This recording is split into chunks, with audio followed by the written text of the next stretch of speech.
बरं का मुलांना, तुम्ही वाट पाहताय ना माझी? आजीची गोष्ट कधी ऐकायला मिळेल नवीन म्हणून. तर आज आता आणखीन एक नवीन गोष्ट आहे. आता ही की नाही खूप वर्षापूर्वीची गोष्ट आहे बरं का. पूर्वी खूप खूप खूप वर्षापूर्वी आंध्र प्रदेशचा एक राजा होता बरं का. आणि त्याचा मंत्री होता. त्याचं नाव होतं रैना भास्कर. काय नाव होतं त्याचं? रैना भास्कर.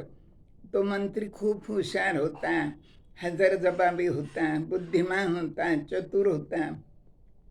आणि तो राजाला वेळोवेळी योग्य तो सल्ला द्यायचा, राज्यकारभारात मदत करायचा, अंतर्गत शत्रू बाह्य शत्रू त्यांच्याशी कसा मुकाबला करायचा ते पण सांगायचा.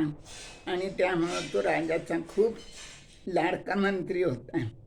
एवढंच नाही, त्याचा अजून एक विशेष होता, तो खूप उदार होता बरं का. करण्यापेक्षाही जास्त उदार म्हणलं तरी चालेल. कोणी काही मागितलं की तो पटकन देऊन टाकायचा, कसलाच विचार न करता. असा तो खूप उदार होता. त्यामुळे त्याची कीर्ती सर्व दूरवर पसरली होती. आणि लोक काही ना काही मागायला यायचे आणि हा देऊन टाकायचा.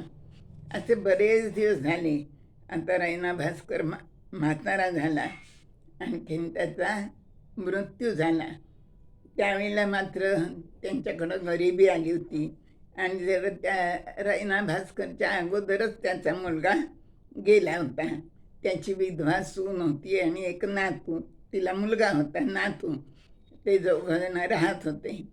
आता गरिबी आली होती ना, मग काय करायचं? तर एक खोली घेतली त्या बाईनी आणि ती आपली 4 घरच्या पोळ्या करायची आणि मुलगा आणि ती राहायची.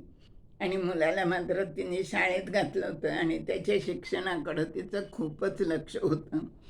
आणि शाळेचे जे गुरुजी होते ना, त्यांना पण रैना भास्करची कीर्ती माहिती होती.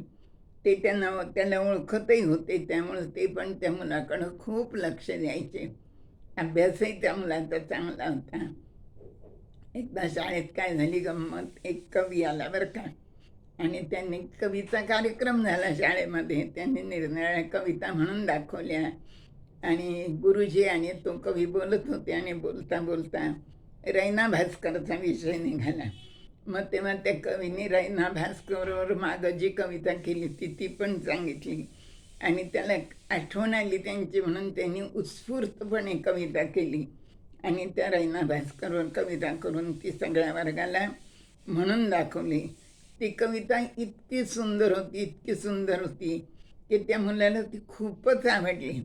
त्यांनी पटकन आपल्या डाव्या हातातलं कडं, सोन्याचं कडं काढलं आणि त्या कवीला बक्षीस म्हणून देऊन टाकलं. आता बक्षीस तर दिलं त्यांनी. शाळा सुटली, घरी जायचं. आता त्याला भीती वाटायला लागली ना, घरी गेल्यावर आई आपल्याला रागावेल की सोन्याचं कडं तू कसं काय दिलंस? आधीच आपली गरीब परिस्थिती आहे. येऊन जाऊन ती 2 कडी होती हातात, तेवढं तरी सांभाळून ठेवायचं. असं कसं तू दिलंस म्हणून आई आपल्याला रागवेल, अशी त्याला खूप भीती वाटायला लागली बरं का. मग तो घरी बराच वेळ गेला नाही, रमत गमत बाहेरच थांबला. पण शेवटी संध्याकाळ झाल्यावर घरी गेला. मग रात्रीचं जेवायला बसला. आईने जेवायला वाढलं, पण तो आपला डावा हात सारखा लपवतच होता. आणि मग जेवता जेवता पाणी प्यायचं तर ते पण उजव्याच हाताने प्यायला लागलं. आईच्या ते लक्षात आलं ना. मग आईने विचारलं, अरे काय झालं यार, डाव्या हाताला तुझ्या काय झालंय म्हणे? का बरं तू उजव्या हाताने पाणी पितोयस, बघू बरं तुझा डावा हात. मग त्या मुलाने आपला हात आईला दाखवला आणि त्याने भीत सांगितलं की असं असं शाळेमध्ये एक कवी आले होते आणि ते आजोबांना खूप ओळखत होते आणि त्यांची खूप आठवण काढत होते ते, आणि त्यांच्यावर त्यांनी अतिशय सुंदर कविता केली, म्हणून मी ते त्यांना बक्षीस देऊन टाकलं. पण आई तू मला माफ कर, माझं चुकलं. मी आता इथून पुढं आधी कधीच असं करणार नाही म्हणून. त्याच्या आईने ते ऐकलं आणि त्याच्या एक मुस्कटात ठेवून दिली बरं का, जोरात टाकली. त्याला रडू यायला लागलं, तो रडायला लागला मुलगा.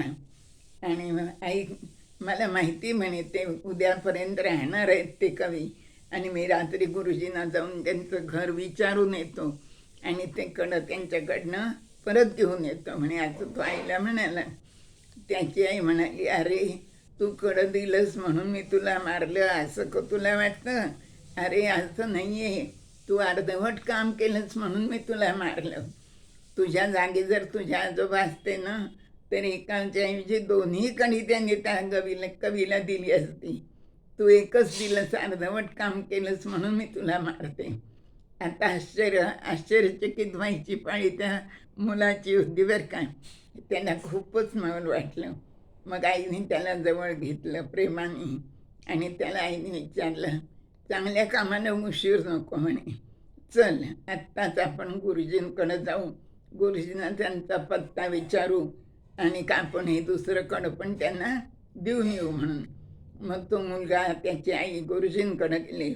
गुरुजींना सगळी हकीकत सांगितली.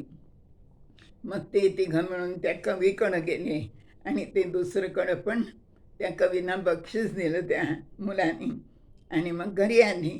त्या रात्री तो मुलगा आणि त्याची आई दोघांना शांत झोप लागली आणि त्यांच्या चेहऱ्यावर अतीव समाधान दिसत होतं. आणि लोक सारखे म्हणत होते, हा तर आजोबांच्याही 2 पावलं पुढं गेला. आजोबांचा वारसा तर चालवतोच आहे म्हणे, पण हा आजोबांच्याही पुढं गेला. अशी ही वारसा नाव आहे ह्या गोष्टीचं. या गोष्टीचं नाव काय आहे? वारसा. आजोबांचा वारसा त्यांनी पुढं चालवला ना, म्हणून त्याला वारसा नाव दिलेलं आहे. अशी ही एक नवीन आणि वेगळीच गोष्ट आज मी तुम्हाला सांगितली. आवडलीच असणार तुम्हाला, मला खात्री आहे. धन्यवाद.